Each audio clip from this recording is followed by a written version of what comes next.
युवा सशक्तिकरण एवं उद्यमिता, खेल, विधि एवं विधायी मंत्री गौरव गौतम ने कहा कि हरियाणा प्रदेश खेलों में नंबर 1 है।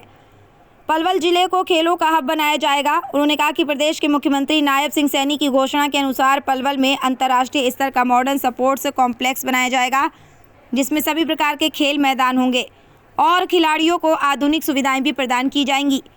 खेल मंत्री गौरव गौतम रविवार को पलवल विश्राम गृह में प्रेस वार्ता को संबोधित कर रहे थे। मंत्री गौरव गौतम ने कहा कि प्रधानमंत्री नरेंद्र मोदी के नेतृत्व में केंद्र सरकार में विकास के नए कीर्तिमान स्थापित हुए हैं। देश को मजबूत करने के लिए भाजपा सरकार के 11 साल बेमिसाल रहे। उन्होंने कहा कि जो विकास कार्य वर्ष 2014 से पहले नहीं हुए थे, ऐसे विकास कार्यों को भाजपा ने करके दिखाया। भारत देश मोदी के कुशल नेतृत्व में दुनिया की चौथी आर्थिक शक्ति बन चुका है। आने वाले समय में भारत की अर्थव्यवस्था तीसरे नंबर पर पहुंच जाएगी। भाजपा सरकार ने हर वर्ग के लिए कार्य किया। देश के लोगों को मोदी सरकार पर पूरा भरोसा है। देश में तीसरी बार भाजपा की सरकार मोदी के मार्गदर्शन में अच्छा कार्य कर रही है। देश के युवाओं को सशक्त बनाने के लिए केंद्र एवं प्रदेश सरकार कार्य कर रही है। उन्होंने कहा कि विपक्ष यमुना नदी में अवैध खनन को लेकर दुष्प्रचार कर रहा है। कांग्रेस पार्टी हमेशा नकारात्मक सोच के साथ राजनीति करती है। उन्होंने कहा कि भाजपा सकारात्मक सोच के साथ राजनीति कर रही है। उन्होंने कहा कि पूर्ण समर्पण भाव से पलवल के विकास के लिए कार्य किया जा रहा है। पलवल के नेताजी सुभाष चंद्र बोस स्टेडियम में सभी खेलों के कोचों की नियुक्ति की गई है। के नेतृत्व में हर वर्ग और हर क्षेत्र में भारतीय जनता पार्टी और मोदी जी के नेतृत्व में सरकार चली है। चाहे वो रोड हो, साइंस हो, टेक्नोलॉजी हो, एजुकेशन हो, मेडिकल हो, देश को मजबूत करने के लिए 11 साल बेमिसाल रहे हैं। जो काम 2014 से पहले नहीं हुए, ऐसे कीर्तिमान स्थापित करने वाली ये सरकार दुनिया की आज चौथी अर्थव्यवस्था की शक्ति बन चुका है। आने वाले समय पर मोदी जी के नेतृत्व में ये सरकार तीसरे नंबर की अर्थव्यवस्था में बन जाएगी। और मुझे लगता है कि आने वाले समय पर जिस प्रकार से हर वर्ग के लिए, मध्यम परिवार हो, युवा हो, किसान हो, महिला हो, हर वर्ग के लिए सरकार ने काम किया है और मुझे लगता है वो काम दिखता भी है और लोगों को मोदी जी पर भरोसा है। जिस प्रकार से बार बार, चाहे तीसरी बार भारतीय जनता पार्टी की सरकार बनी हो, केंद्र में सरकार बनी हो या हरियाणा प्रदेश में सरकार बनी हो, वो इस प्रकार का प्रतीक है कि 11 साल भारतीय जनता पार्टी नरेंद्र मोदी जी के नेतृत्व में अच्छा काम कर रही है। आने वाले समय पर देश के युवाओं के लिए अच्छा मजबूत कैसे हो सकता है, उस पर हम काम कर रहे हैं।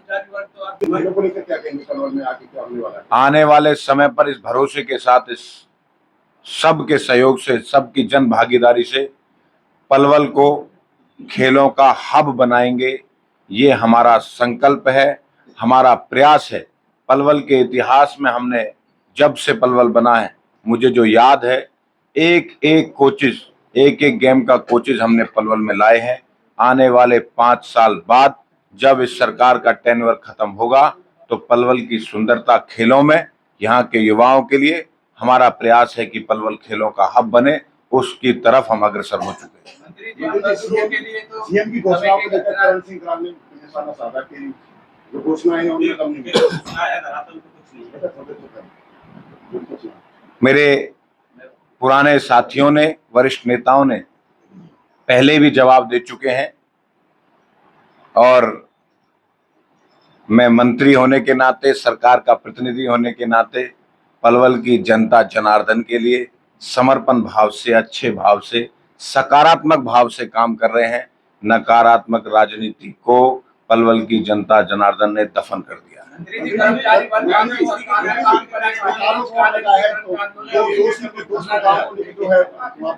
जंग का एक उसूल होता है कि वो महिलाओं पर, बच्चों पर और सूर्यास्त होने के बाद जंग नहीं लड़ी जाती।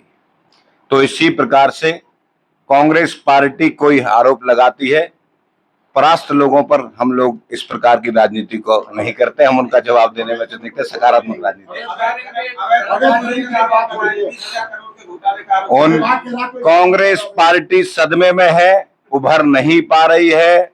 चाहे वो राहुल गांधी हो, चाहे यहाँ के कांग्रेस के नेता हो, वो उभर नहीं पा रहे हैं, वो सदमा झेल नहीं पा रहे हैं।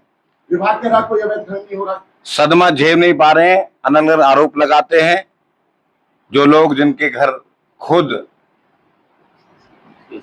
शीशे के थे, वो पत्थर उछालते हैं, उनको अपनी गिरेबान में झांकना चाहिए। पूरी कांग्रेस पार्टी सदमे में है और भर भी नहीं सकती अब।